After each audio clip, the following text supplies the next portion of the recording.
नमस्कार साथियों, मेरा नाम है योगेश्वर और आप देख रहे हैं द पैराडाइज एकेडमी। आज हम पढ़ने जा रहे हैं भूगोल पुस्तक के एक विषय, एक पाठ को जिसका नाम है जल चक्र।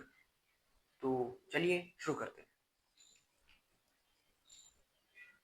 यदि यदि इसकी परिभाषा की बात की जाए तो इसकी परिभाषा कुछ इस प्रकार है कि जो धरती पर उपस्थित जल है उसका वायुमंडल और वायुमंडल से फिर धरती पर आना जिस प्रक्रिया के द्वारा होता है उस प्रक्रिया को जल चक्र कहते हैं।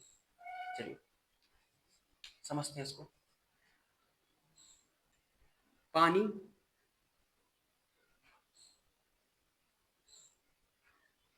पानी का धरती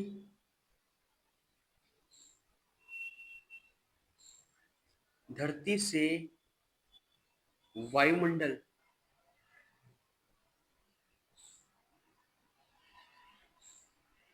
धरती से वायुमंडल तथा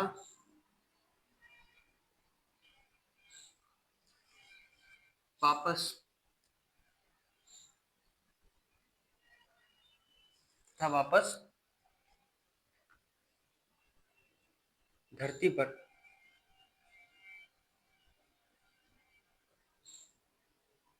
आना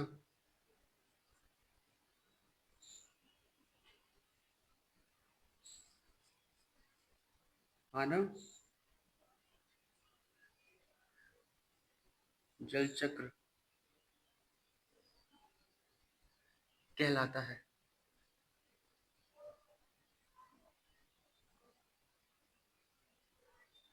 जल चक्र कहलाता है। ये रही इसकी परिभाषा। पानी का धरती से वायुमंडल तथा वापस धरती पर आना जल चक्र कहलाता है। जैसा कि मैंने आपको बताया, इसी प्रक्रिया के द्वारा बारिश होती है, इसी प्रक्रिया के द्वारा सूखा पड़ता है, इसी प्रक्रिया के द्वारा ही कहीं बाढ़ आती है, कहीं सूखा पड़ जाता है। सब इसी प्रक्रिया के द्वारा होता है और ये आवश्यक है, ये जरूरी है वातावरण को संतुलित रखने के लिए। तो चलिए इसको हम साधारण भाषा में समझने का प्रयास करते हैं। हम सभी के घरों में मम्मी लोग जब चाय बनाती हैं या पानी गर्म करती हैं तो क्या करती हैं, एक बर्तन इस्तेमाल करती हैं। उस बर्तन को गैस पर रखती हैं और नीचे से उसको ताप बढ़ा देती हैं, गैस का ताप बढ़ा देती हैं। ऊपर जो बर्तन में पानी होता है वो गर्म होता है, नीचे ताप के कारण बढ़ने के कारण वो गर्म होता है और वो पानी फिर भाप बनने लगता है। इसको आप प्रयोग कर सकते हैं। उस गर्म होते पानी के ऊपर आप ऊंचाई पर अगर एक बर्तन रखते हैं पकड़कर, तो उसमें आप देखेंगे कि उसमें कुछ पानी की बूंदें आ जाएंगी। वो पानी की बूंदें कहाँ से आई? वो पानी की बूंदें नीचे गर्म हो रहे पानी को भाप बनकर ऊपर पहुंची, वही बूंदे में परिवर्तित हुआ। तो इसको हम एक डायग्राम के द्वारा समझने का प्रयास करते हैं। इधर देखिए,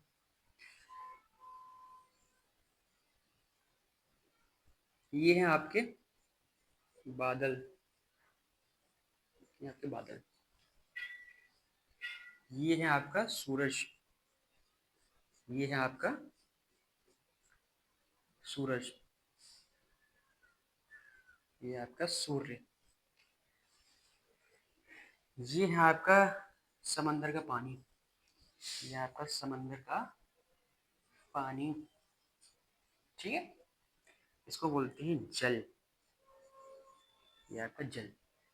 ये बादल हो गए आपके और ये बारिश की बूंदें गिर रही हैं, ये बरसात हो रही है इधर,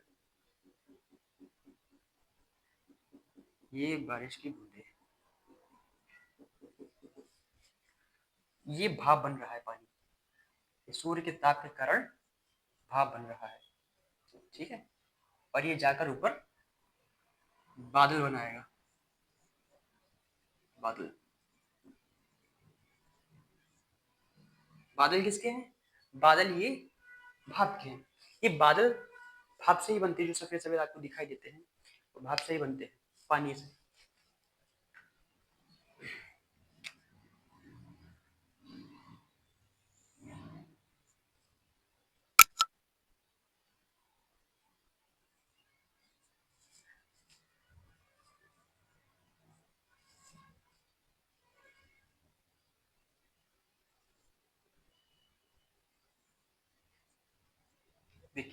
समझिए इस बात को।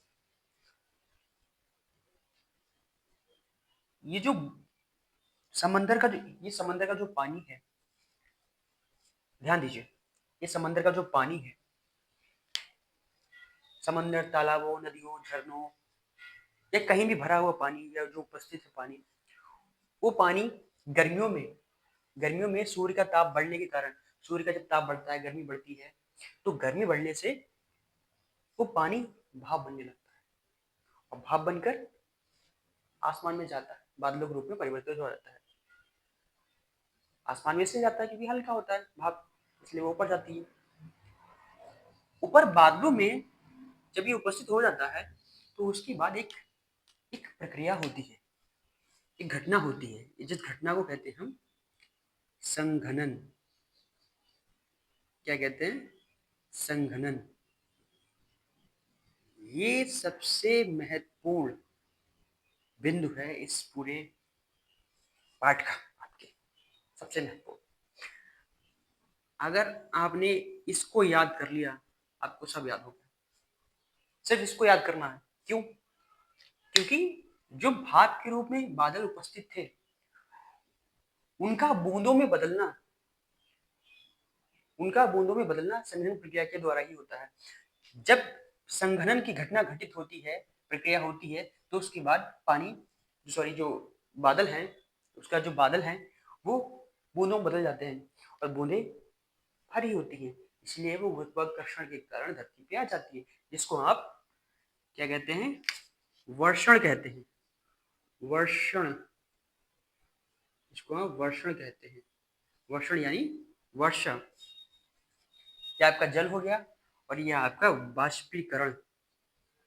बाष्पी बाष्पीकरण। अब अगर इसको हम ध्यान से देखें पूरी प्रक्रिया को, तो कहीं ना कहीं ये पूरा चक्र में घूम रही है कि पानी ऊपर जा रहा है, फिर वो बादलों भाप के रूप में बन रहा है, फिर संघनन प्रक्रिया के द्वारा बूंदों में परिवर्तित हो रहा है, फिर नीचे आ रहा है, फिर पानी में मिल रहा है, फिर ये बार बार साल दर साल होती रहती है प्रक्रिया। चूंकि ये प्रक्रिया जल से संबंधित है, इसीलिए जल और चक्र के रूप में हो रही है, इसलिए जल चक्र। सीधी सी बात है। तो ये रहा हमारा इस इसी इसलिए इसको हम कहते हैं वाटर साइकिल। ये है वाटर साइकिल हमारा। आई होप, मैं आशा करता हूँ आप सभी समझ गए होंगे। और किसी का, यदि किसी को नहीं समझ आया है तो वो कमेंट कर सकता है अपने सवाल। मैं प्रयास करूंगा सभी के सवालों के जवाब दे सकूँ। चलिए, कल फिर मिलते हैं एक और अन्य विषय के साथ।